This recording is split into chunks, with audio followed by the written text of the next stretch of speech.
Министерството за земјоделство, шумарство и водостопанство објави нов оглас за издавање под закуп на државно земјоделско земјиште до 3 хектари.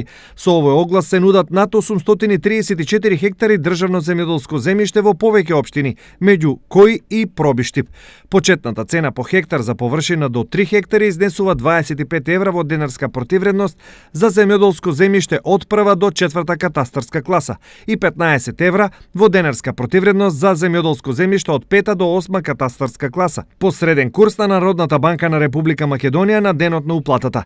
Доколку земјоделското земјиште се наоѓа во планински подрачја, почетната цена за земјиштето од прва до четвртата катастарска класа изнесува 15, а за земјиште од 5 до 8 класа изнесува 5 евра во денарска противредност. Министерството за земјоделство, шумарство и водостопанство во изминатиот период преку 4 активни мерки понуди над 4380 хектари државно земјоделско земјиште под закуп. Роковите за аплицирање на дел од овие јавни огласи се завршени и понудите се обработуваат. Единствено јавниот оглас за давање во закуп на земјоделско земјиште во државна сопственост за површини над 3 хектари со кои се доделуваат над 1090 хектари во Делчево и Кочани трае до 11 овој месец.